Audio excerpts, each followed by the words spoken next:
नमस्कार। आज के इस विश्लेषण में हम हाल ही में आए एक काफी दिलचस्प और तीखे नजरिए पर बात करने वाले हैं। हम वरिष्ठ पत्रकार रवीश कुमार के एक हालिया विश्लेषण की गहराई में जाएंगे और निष्पक्ष रूप से ये समझेंगे कि वर्तमान आर्थिक स्थिति और ऊर्जा संकट से निपटने के सरकार के तरीकों पर यह स्रोत सामग्री क्या-क्या सवाल उठा रही है। हमारा मकसद यहाँ कोई पक्ष लेना बिल्कुल नहीं है, बल्कि सिर्फ तथ्यों को स्पष्ट रूप से सामने रखना है, ताकि हम पूरी तस्वीर को बेहतर ढंग से समझ सकें। तो इस पूरी चर्चा को अच्छे से समझने के लिए हम इसे कुछ हिस्सों में बांटेंगे। हम देखेंगे कि हालिया संकट और नई अपीलें क्या हैं, कथनी और करनी में क्या फर्क बताया गया है, इसका सीधा आर्थिक असर क्या हो सकता है, किन चेतावनियों को नज़रअंदाज किया गया और बाकी दुनिया ने ऐसे संकट का सामना कैसे किया। चलिए सबसे पहले बात करते हैं इन नई अपीलों और हालिया संकट की। इस रिपोर्ट में एक बहुत ही दिलचस्प शिफ्ट पर गौर किया गया है कि कैसे आधिकारिक संदेश अचानक से चुनावी प्रचार से हटकर रातों रात जनता से भारी आर्थिक त्याग करने की मांग में बदल गए। इस पूरी चर्चा का जो केंद्र है वो दरअसल प्रधानमंत्री का 10 मई का हैदराबाद का एक भाषण है। स्रोत के मुताबिक दिलचस्प बात यह है कि यहाँ आर्थिक चुनौतियों को सीधे तौर पर देशभक्ति और राष्ट्रीय कर्तव्य से जोड़ दिया गया।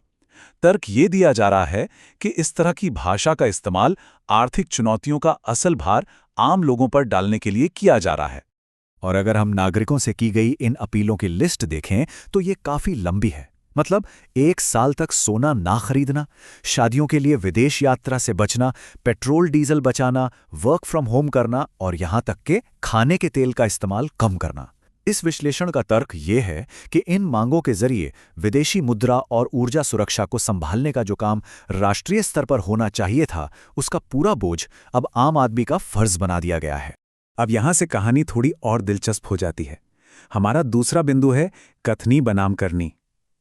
स्रोत यहां जनता से मांगे गए त्याग और खुद सरकार के हालिया कदमों के बीच के एक बड़े विरोधाभास की तरफ इशारा करता है। एक तरफ तो आम आदमी से कहा जा रहा है कि भाई पेट्रोल बचाइए, बेवजह सफर मत कीजिए, लेकिन उसी दौरान रिपोर्ट के मुताबिक प्रधानमंत्री ने हैदराबाद, जामनगर, वडोदरा और सोमनाथ में बड़े बड़े रोड शो किए, जिनमें 50 से 100 गाड़ियों का काफिला था। और तो और सोमनाथ में एक एयर शो भी हुआ। जाहिर है इन सब में भारी मात्रा में ईंधन तो खर्च हुआ ही होगा। इसके अलावा एक और विरोधाभास देखिए।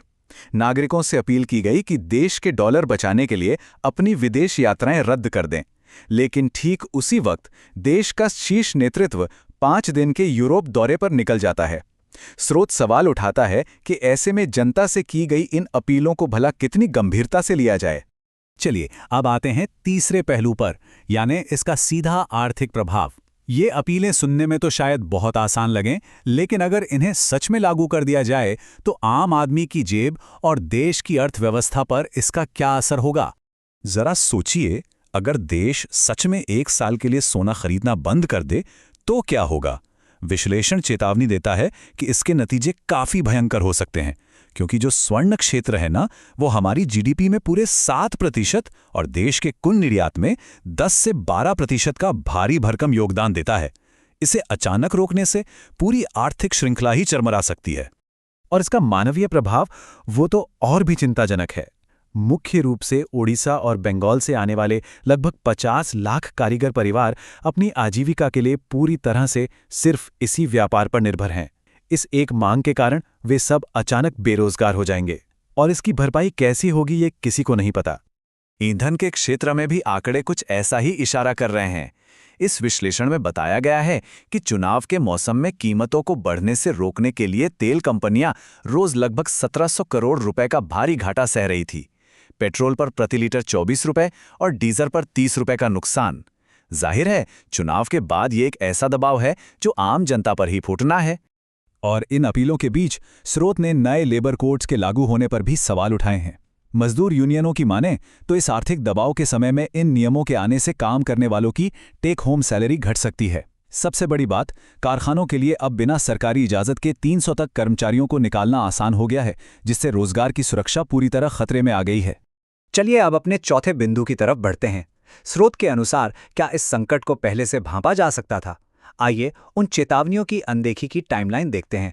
ये टाइमलाइन दिखाती है कि कैसे मार्च में ही विपक्ष ने पश्चिम एशिया के तनावों को देखकर आर्थिक तूफान की चेतावनी दे दी थी।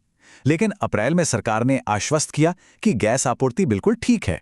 और फिर 10 मई को चुनाव का एक बड़ा हिस्सा खत्म होते ही अचानक से जनता से भारी त्याग करने की अपील कर दी गई।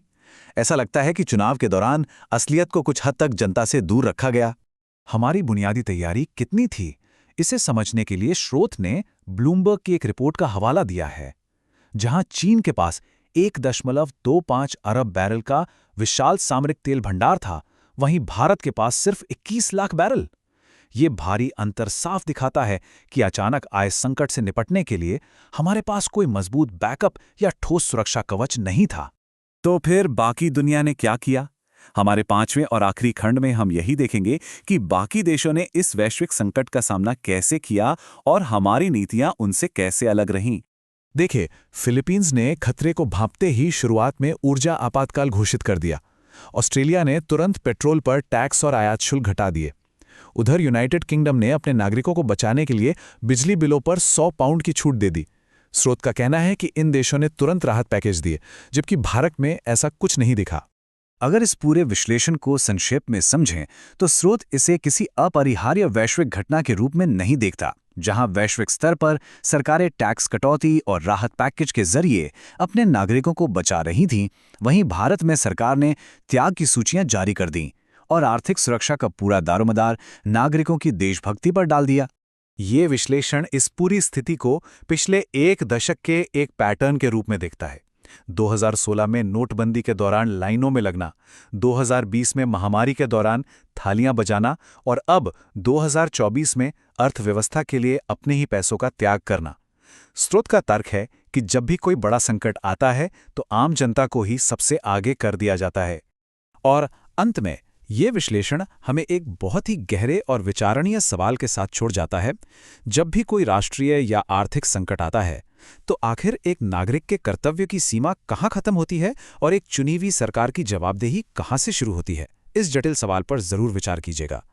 आज के इस विश्लेषण में हमारे साथ जुड़ने के लिए बहुत बहुत धन्यवाद।